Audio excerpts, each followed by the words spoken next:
Hi guys, this is Danielle with the Motivity Podcast. I have the honor today of speaking to Claus Jensen, who's been named the top healthcare executive in New York recently. He comes from Teladoc. And, we're just talking through really what Teladoc is, what problems they're solving when you're trying to get help as a patient, or what that looks like when you're truly solving healthcare problems. But we're going to go through a little bit of Claus' background, how he got into this industry, his knowledge of this industry, and then where is this company going, and what are we seeing from them down the line? So, Claus, thank you so much, first of all, for being on the show. Thank you for spending time with me.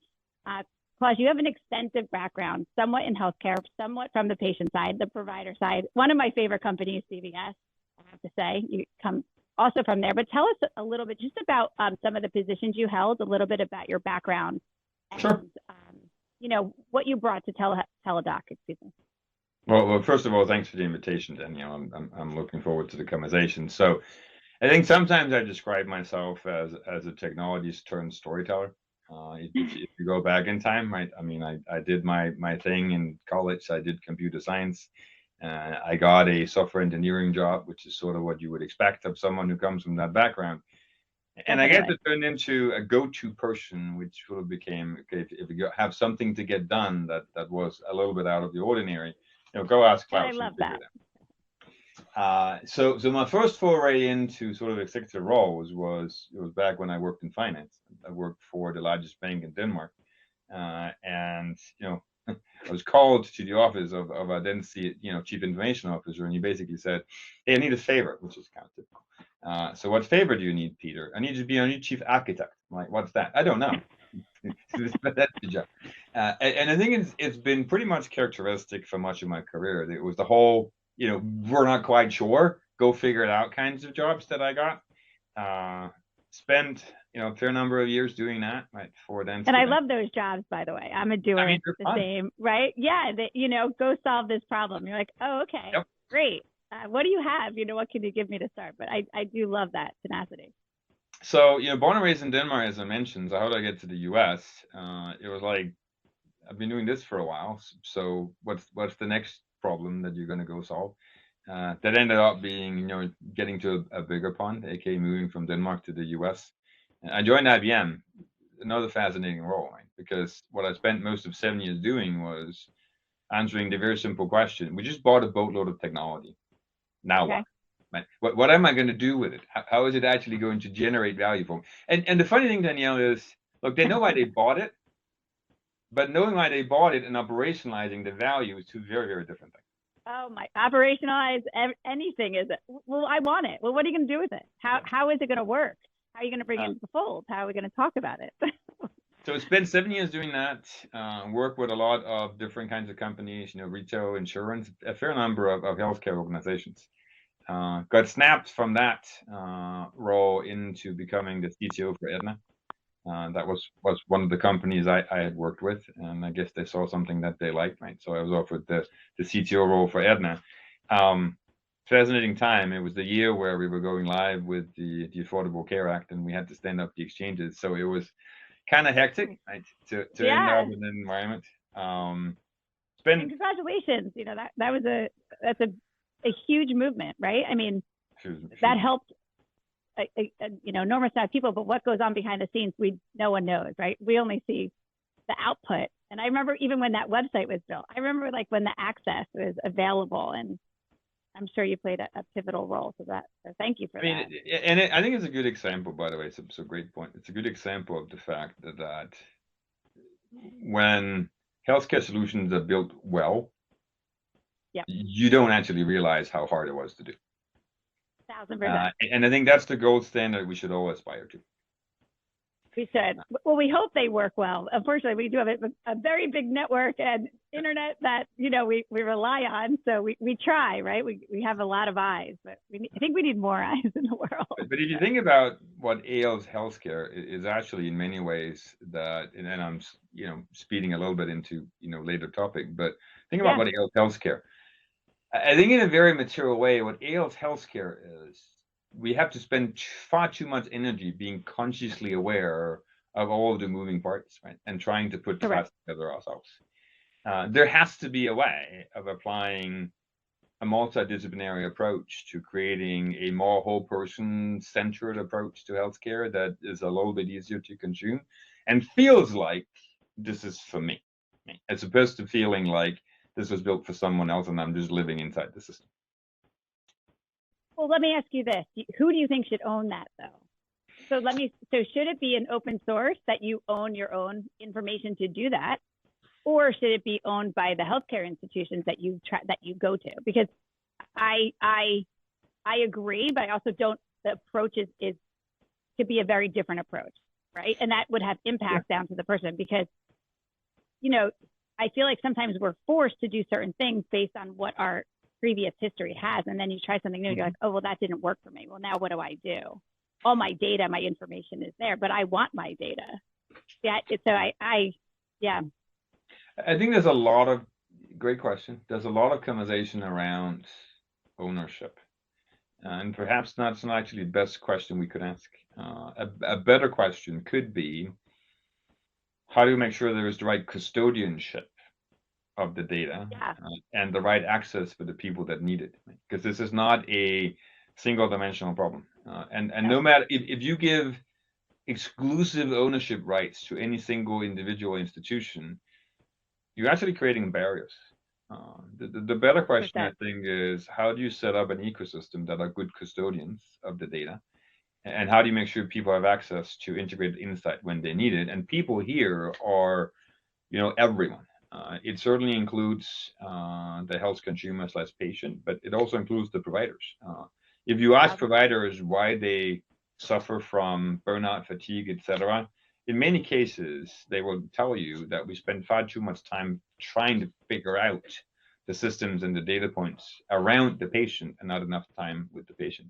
They all want technology, but they want technology that seamlessly gives them what they need when they need it, as opposed to having to go pursue it themselves.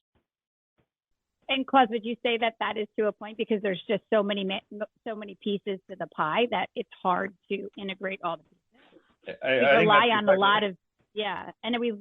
a lot of integrators. I think that's what's hard. And when the integrator doesn't have the expertise and can't bring all the pieces together. I think it's yes, and I think it's also a question of what perspective are you choosing on integration? Are you integrating from the perspective of this is actually about the experience? Or are you integrating from the perspective of this is about the process? Or are you integrating from the perspective that this is about the data? And the answer has to be, if you want to make positive change, I'm integrating from the perspective of the experience, which forces me to do certain things on the process side and the data side, but it has to start with what is the experience. And look, we're still growing up in healthcare. We probably aren't as well versed in simple things like experience design thinking, etc., as some other industries around us are. I think it's the very fusion of the best of healthcare with the best of the consumer industry, with the best of, by the way, things like logistics, etc., that will create a better healthcare system. How long do you think it would take how long do you think it's going to take the healthcare industry to maybe adapt and move in the US? And I have to take us out of it because obviously we know where we stand and globally in the market. Maybe that's another question. Why do you think we're so far behind? Or why is the data telling us, right? Because it's about, they're saying that we're so far behind. We're advanced in some parts to that point, right? Yeah. So two questions in one. I'll try to answer both. The one question is, pick a number, 3 to 5 years from now, I think we will be seeing a different healthcare system where there's at least an option, right, to get a more integrated experience, where solutions are becoming more ambient, more embedded in the environment. That is something we have to seek out. So that'll be my timeline. Having said that, it's funny when we talk about behind, because there's two ways of looking at it. One way of looking at it is to say from a clinical science perspective, are we behind? Absolutely not. Right? I mean, from No, a we're clinical not. science perspective, And we're making yeah, leaps and strides. We can treat things now that we 1,000%. have no idea, right, how to do something about 100 years ago. And we could just live till we're 200, which is great. Right. So, But look so at COVID, right? I mean, COVID is a clear example of how we developed, a solution for that very fast. That was probably most remarkable changes that I've ever seen. And I think therein lies actually the answer to the perception that we're behind, because we have probably focused so much on the clinical science, right? And the progression of clinical science, so we can treat more things, that we have possibly under prioritized a few other things. I'll give you 4, right? And that this is actually my magical combination of 5 different sciences. So the first one is clinical science. You've heard it here first, everyone. The second one is technology. But technology, not just as something that sits on the side, but as a fundamental integrated part of the overall solution. That is different from saying I will retrofit technology to a scenario. It's basically thinking technology into the solution from the get-go. So that was number 2. Okay. Number 3 is logistics. Logistics is actually difficult. Making sure that the right resources get applied for the right reasons at the right time to the right conditions and the right people is a logistical challenge. And I'll give you a very simple one, but give a good example. And I think I understand what you're saying, but please. One good example would be, if I'm in Texas, I need a physician in Texas, otherwise I can't get treated. If I'm in New Hampshire, I need my physician to be in New Hampshire. And just managing that, and then add to that how you handle prescriptions and whatnot across state boundaries, gets quite complicated. I can come up with much more complex examples, but that's the simplest one. Right? And Claus, I've been stuck in that one. So that specific example, and we've all have, right? We have been in New Jersey, and you can't get your prescription in Philadelphia. I mean, or there are enough physicians in state North Carolina, right? But there are not enough physicians for that particular thing at that moment in time in Kansas. Well, that's where Teladoc comes in, right? And so logistics is a big part of what we do and what I think needs to be done. Smart. The fourth one is this magical equation, right? The fourth one is behavioral science, because self-care is healthcare, and the choices we make have an outsized impact on what the health outcome actually is. Right? It's like, go ahead. No, I was going to say, are you talking about the behavior of a patient, or are you talking about behavior of a clinician? Because I think those are 2 different things too. They are 2 different things. I was initially talking about, in my example, the behavior of the patient / health consumer, but the reality is there's a behavioral component to the clinician side as well. And that's actually where standards of care matter, right? Because clinicians are driven by standards of care, or if they're researchers, by their search for the next standard of care. And the clinical science and how credible the science is that you're trying to apply actually matters for whether clinicians will adopt that approach or not. So that was 4. And then the 5th one is the data intelligence that underpins the other 4. Right? So data science actually, if you think about it, functions as an underpinning plane that powers up the other 4. If we can blend those 5 sciences in the right way in a multidisciplinary team, my personal belief, we can create a very different care model. Now, let me ask you, do you think that if it's the payer, the provider, or the hospital system, do you think that they have the ability to change, or do you think it has to be some kind of new era approach, like a new ground up systematic approach to that? Would you change the way, a hospital is built, or would you change the way, clinicians kind of, maybe go through school, and there should be a part of that schooling that teaches them maybe part of the technology? Like, there's so many pieces that you could change. If you had to change maybe 2 or 3, where would you see the most impact? I think it starts with, and I'm not trying to sidestep the question, but I actually think it starts with defining what role you're trying to take on to solve the problem.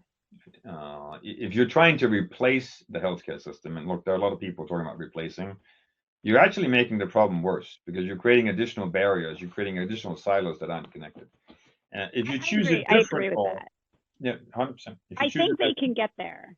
I do. I mean, I see it. I mean, I'm on the front line, so I kind of know. But if you choose a different role, which is the role of an amplifier, now you're building a coalition. And what coalition can you build for the benefit of healthcare that can deliver a different kind of experience? So if you're not willing to work with all of the other players in healthcare, I think you're setting yourself up for not being able to address some of the larger structural problems that are out there. So would you say part of your go-to-market strategy then is to work with as many partners in that space as you can?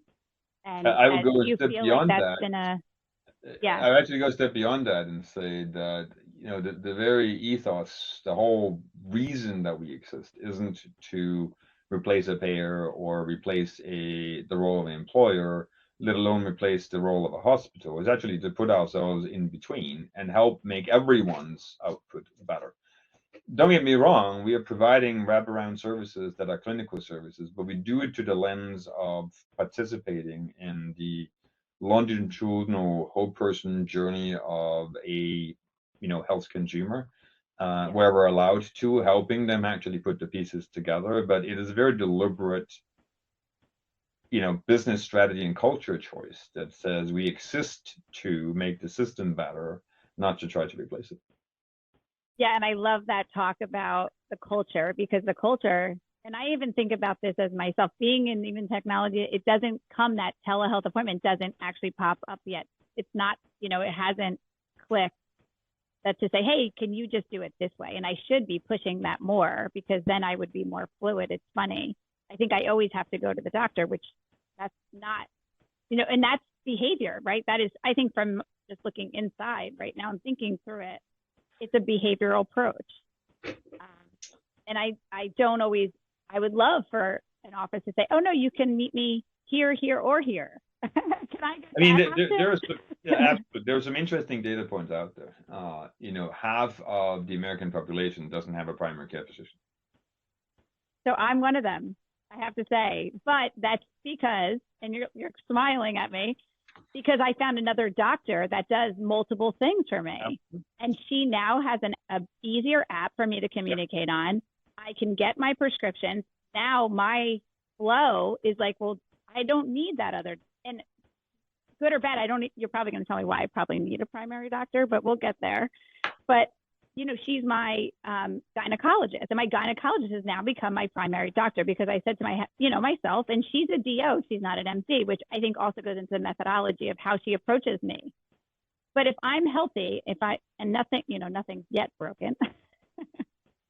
I think what we all need, Danielle, and your story is a good example of it. I think we all need the right care team that meets the needs that we have at that moment in time in our life journey. And I think we need a care team that feels like this is my village doctor. I've talked about the village doctor paradox, which is I want the sophistication of modern healthcare, but I want the experience of a village doctor that has known me like forever and knows my friends, my family, and knows everything there is to know about me. So it's a great example of, I think, that you want that experience, that feeling, you want what you need at that moment in time, but you still want to have access to the greater healthcare system when you need it. And I do, and I go, and for other things I am in that greater piece. But to that point, the experience for me is exactly what you're saying. It's exactly what I need. I get what I can get when I need it, and I can get an appointment just by not talking to someone. Like, I think we're getting into this age where chatbots or whatever it is that is communicating with us is very important. Like, this communication tools, we want to see them adopted, obviously. You and I are in that sector. I think they're extremely important, though. And I think they're extremely important to the point you made before, to burnout. I think that we have to adopt, just like, it's funny, I see, I was thinking about, like, I go to a plastic surgeon, okay. I even see him having to not even only be a plastic surgeon, he had to launch a whole business practice around being a plastic surgeon. So how to understand even how to open a business, run social media. So I kind of think back, well, where is that integrated, going back to that, where is that better integrated approach? Why is that not happening faster? I don't know. I see it very siloed. little pieces here and there, but not. A lot of it is history, right? As I talked about, I think we focus so much on promoting the clinical science that perhaps we didn't stop, take a breath, right, and think about how you bring all the other sciences to bear. I think Right. you are beginning to see organizations, companies, teams that are deliberately taking a different approach. We're one of them. I mean, our whole purpose is to give you a whole person experience, but it's not going to be an easy journey. It's going to take time, and it's going to require working the right way with everybody else. One of the things we haven't talked about is there's a health equity component, and that health equity component isn't just about geographical access. That's important. Yep. I'll give you another example. If you have mental health challenges, it is double difficult for you to go outside your home.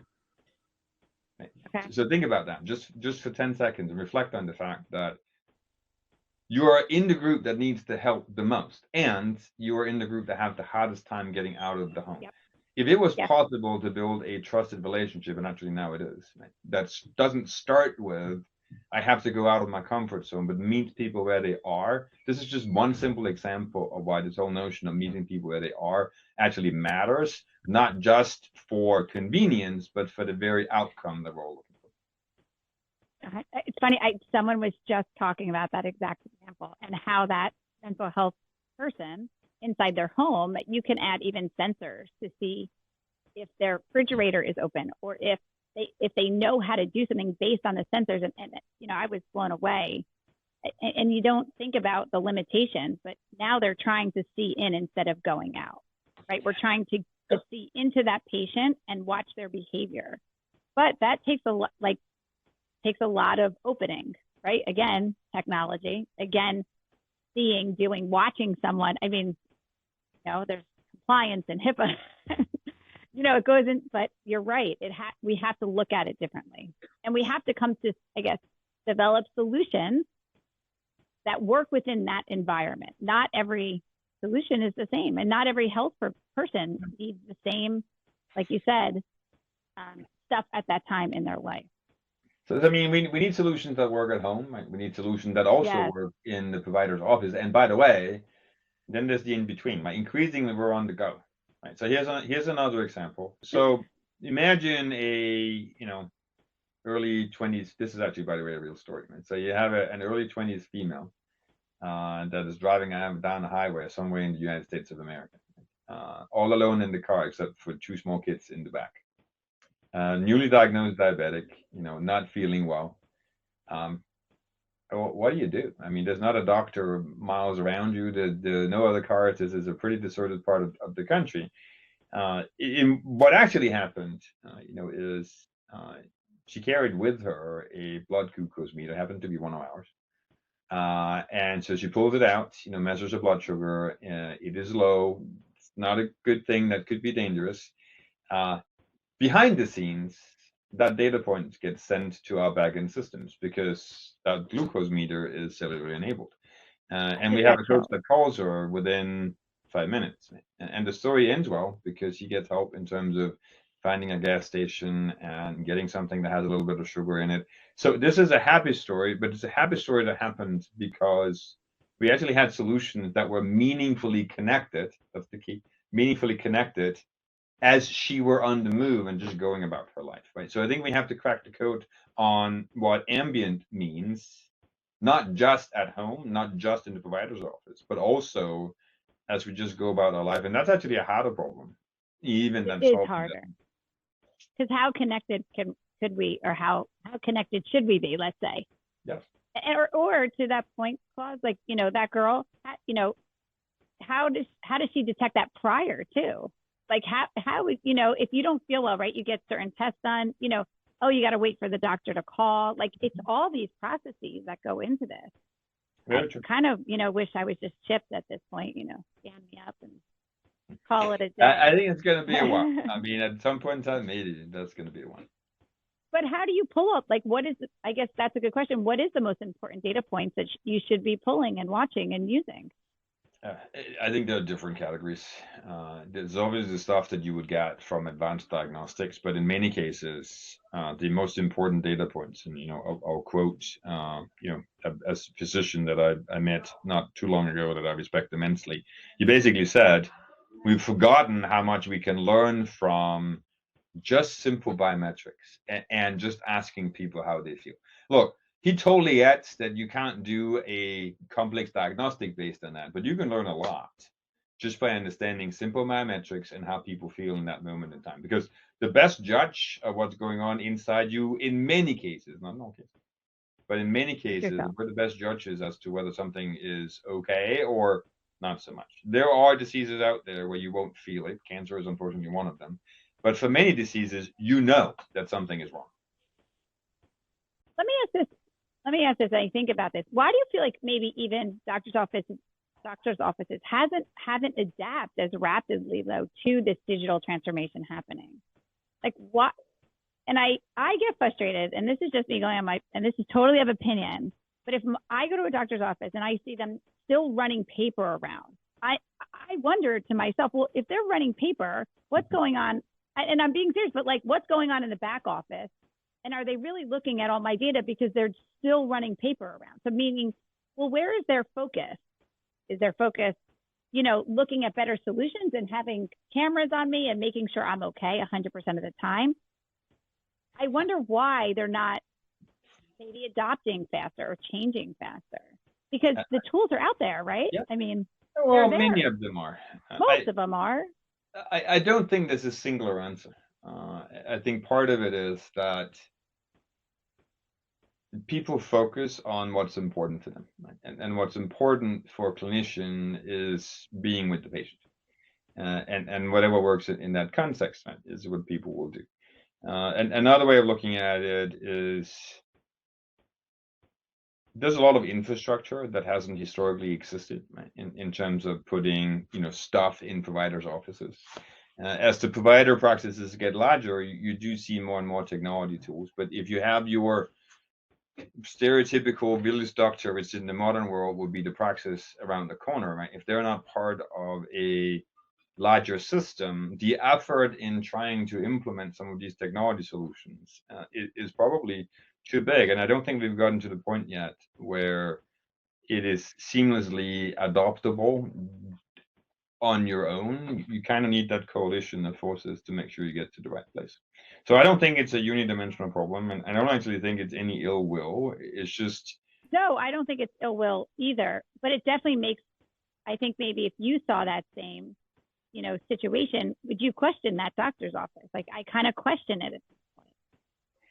I think I've been in healthcare too long. I mean, it's I just think so. I know too much about what's going on, so it wouldn't actually necessarily surprise me. Right? You find everything from large integrated hospital systems that use AI for decision support to the local practice that gives you something different. Right? They're not giving you that; they're giving you the closeness, the familiarity, the whole wraparound experience. Look, the future we talked about is when we have the ability to blend those to what is unequivocally a better care model. Yeah, no, it's great. So tell me what's going on with Teladoc. Give us high level where you guys are. You have a ton of products out there. You guys are doing great stuff. Give me that story again that you always like to tell. Great storyteller. I mean, one way of starting the story is to say, 20-year anniversary for the company. Yep. Just hit 50 million visits. That's a lot, if you think about that. And have you seen? Yeah, what is that? I would love to see that graph actually. Oh, it is a graph that accelerates, right? And we're doing far more per year now than we did in the early stages. And congratulations to that. And I think that's a tremendous, accomplishment. If you look at what we have in market and how we work with the coalition of partners around us that we talked about, we've deliberately chosen to focus on some of the big population factors.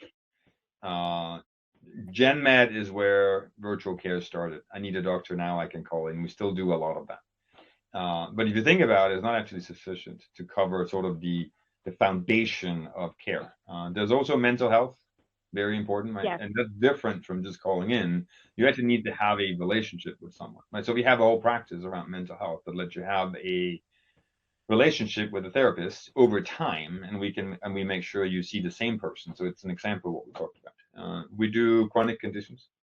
I gave you one example of what one of our products does. The three big ones are diabetes, hypertension, and obesity, which is lifestyle diseases for many people.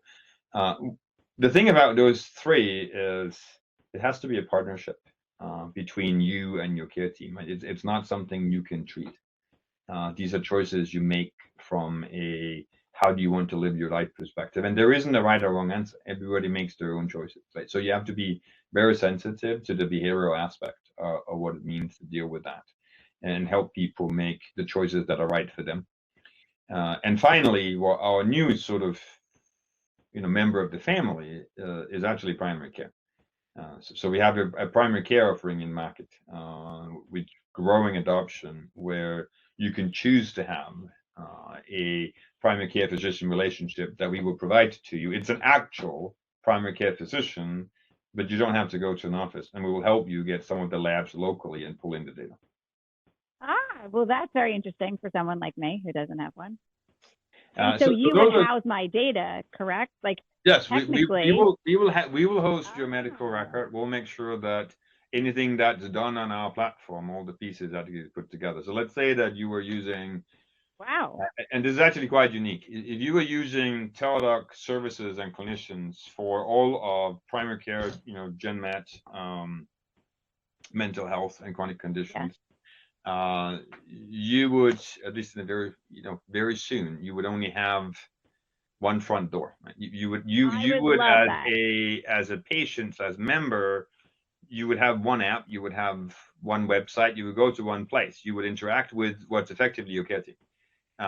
So that's just a different kind of experience, and most of our investment is not just going into making each of the services great, but making sure that they work well together. And the reality is they're interconnected. If you have chronic condition issues, you often end up having mental health issues as well, and we can just keep talking about how these are all cross-connected. So it's really all about you as a person, and the whole person approach to looking at how do you want to live your life and what constitutes a good health outcome for you. I mean, that's tremendous. I mean, to me, I have such interest, and I have so many questions, but, high level, let me just ask you this. Is it more that I'm sending you the data, or you tying into other EHR systems and pulling my data? Because I know there is cross partnerships out there that I've seen in some organizations where a chiropractor is pulling from a health system. So is that happening as well? And could I give access? Like, can I give Teladoc access to say, hey, can you pull from this EHR, this one, and this one? Somewhere in between. Somewhere in between. I like it. For all the stuff that happens on our platform, it's pre-integrated. Of course. Yeah. For all of the stuff that happens with those of our partners that have chosen to integrate the data, we will pull the data. For the cases where that is not a partner that has chosen to do that, or it's someone that's not one of our normal partners, we actually do work on record exchange, etc. It gets a little lower quality because it's actually difficult, like, to exchange records if it's not something you have pre-integrated. But we do all three. So if it's on our platform, it's automatic. If it's a partner that we work with, we will pull it in. If it's a third party, we will do the same kind of record exchange for some of our services that you would see from any health provider system. And I don't know the answer to this. I'm just going to ask it because if I was listening. Now, is that covered by insurance? To that process, or is that something that I would have to pay for out of pocket? If you don't know the answer, that's okay. No, I'm just kind of curious. For the vast majority of the people who work with us, it's covered either by insurance or by the employer.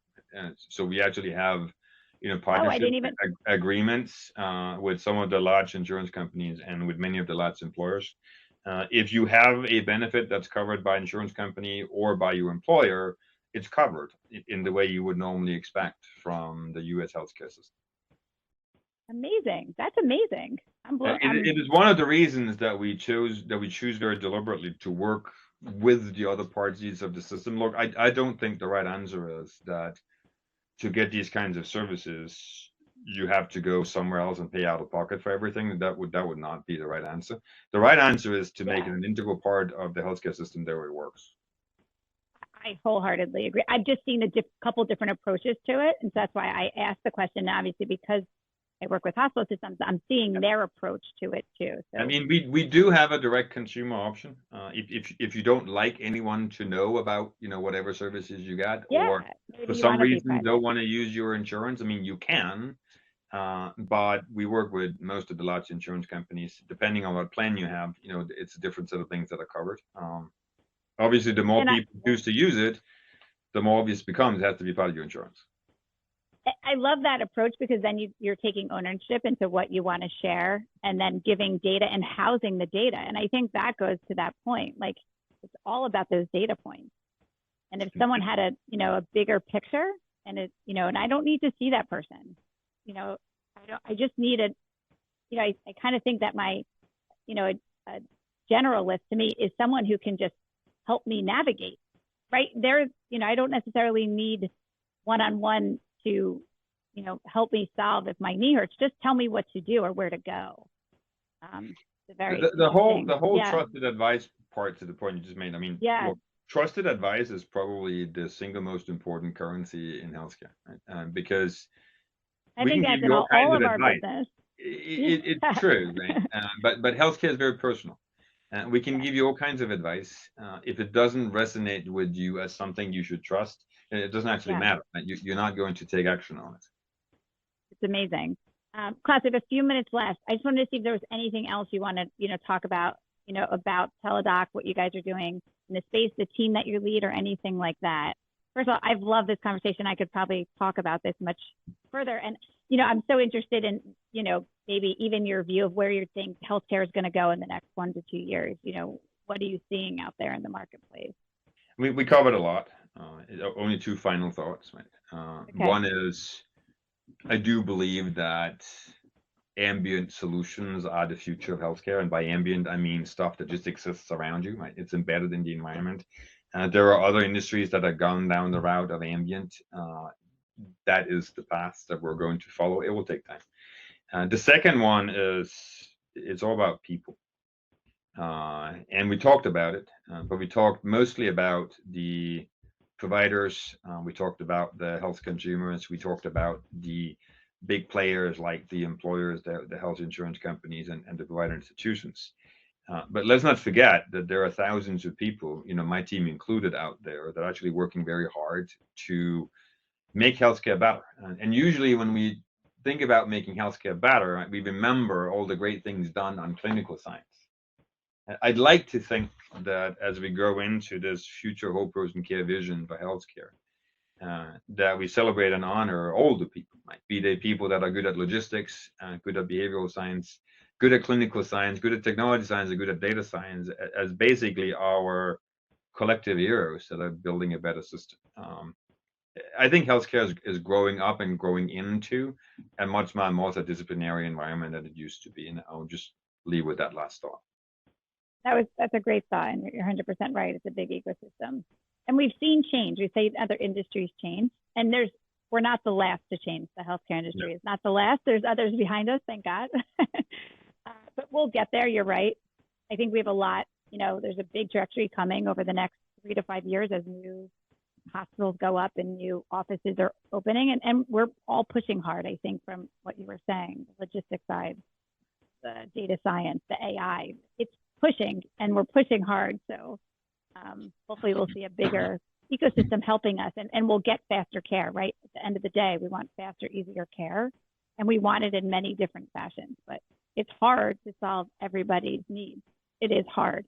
Absolutely is. And, yeah. And so thank you. Any other questions for me? First, it was a pleasure having you on the show.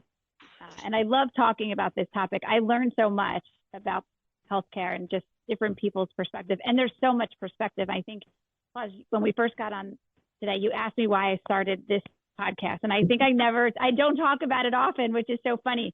But it's because of these kind of conversations that you just have, that it's just not always easy answers. And there's a lot of nuances, and everybody comes from a different point of view.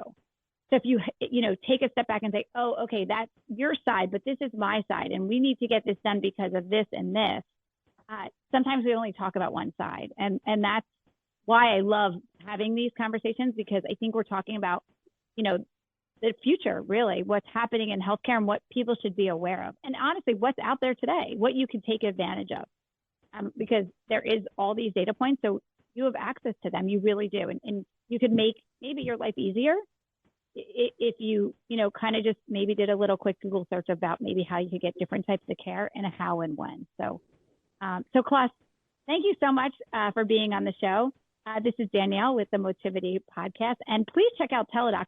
First of all, I am going to go check them out. I would definitely use them as a data reference point for all my data. I think that was such a pivotal statement that you made. I think that was awesome, and also the story you told about the sugar, and she needed help, and the data point that went because her the diabetes alert came on, which is a huge thing, right? The quicker the alerts, the faster. Again, this is Danielle at the Motivity Podcast, and Claus, thank you for being on the show today. Thank you very much.